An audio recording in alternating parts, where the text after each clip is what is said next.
friendly children. Crucibina was the knave at that time, and the House of the Hearth was under her control. She was Clairvy's mother by blood, but she was also the mother to all the children in the house. Clairvy was happy here, for a time. But she quickly realized that being part of this family wasn't a fairy tale at all. It was a kind of purgatory. Purgatory? Exactly. The House of the Hearth takes in war orphans from all over Tevat. But as for how to raise them, that depends entirely on the person in charge. Crucibina came up with a novel idea. She would teach the children to fight, force them to duel each other, and then crown as the king of the house the child who proved themselves most worthy of inheriting her title. It's difficult to estimate the number of children who died or were maimed in the process. There's little I can say about the ones who died. The ones that emerged with permanent injuries, on the other hand, well, they still served a purpose. They would be handed over to the doctor to be experimented on, or sent away on dangerous missions. Nothing more than tools to be used and then discarded. So those were the experiments Clairvy was talking about. But what actually happened to her? You said that Clairvy was Crucibina's daughter, so if Clairvy tried to convince her to stop what she was doing, Crucibina probably would have listened, right? Despite being Clairvy's mother, Crucibina cared little for her daughter. She forced Clairvy to join the House of the Hearth only as a means to demonstrate her own impartiality as a mother, to prove that she treated all her children equally. Clairvy did try to convince her mother to change her ways, but it was to no avail. After her efforts failed, the only other option was to rise up and try to fight back. Unfortunately, the other children had already been thoroughly indoctrinated into the illusion of happiness Crucibina had created. Of course, there was one exception. Someone Clairvy's age who knew the truth about the House of the Hearth. Her name was Peruere. Wait, the friend that Clairvy mentioned? Friend, huh? I suppose we can call her that for now. Clairvy was a cheerful and passionate person with a tenacious spirit.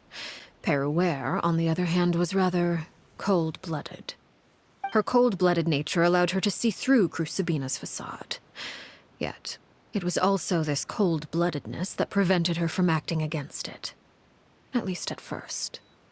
While Clairvy longed for freedom, Peruere was convinced that, amid all the fighting and violence, she would make it until the end. Despite their differences, the two became fast friends, united by their knowledge of the truth.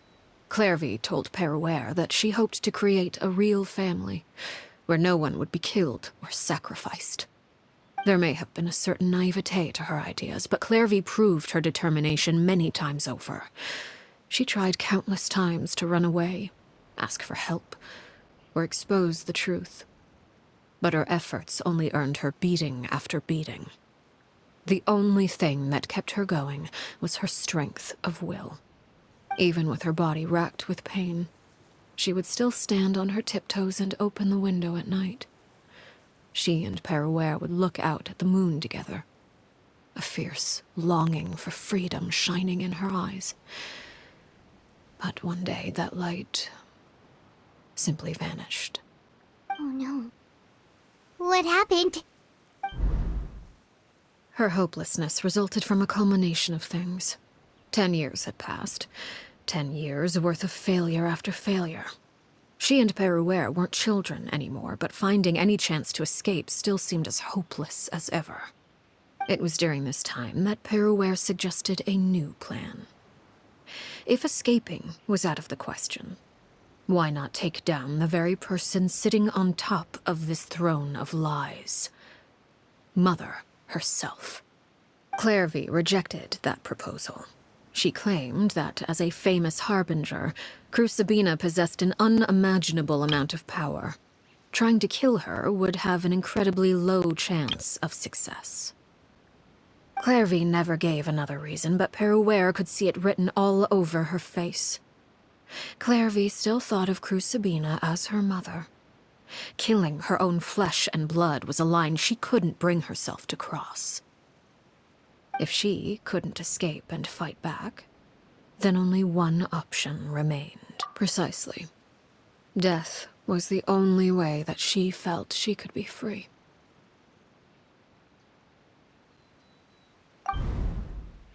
It happened during a duel. When she arrived at the dueling ring that day, her partner turned out to be none other than Peruere, the very person that had stood by her side all those years. It was a fierce battle, but ultimately, Clairvy decided to let Peruere end her life. From that moment on, Peruere's journey was one written in flames. When the rain finally came and washed it all away, there she stood, the sole victor in It was the very result she had predicted 10 years prior. Even then, she believed she would make it until the end. She wasn't surprised by the fact that she emerged as Mother's undisputed heir. Rather, her success left her with an inexplicable sense of restlessness.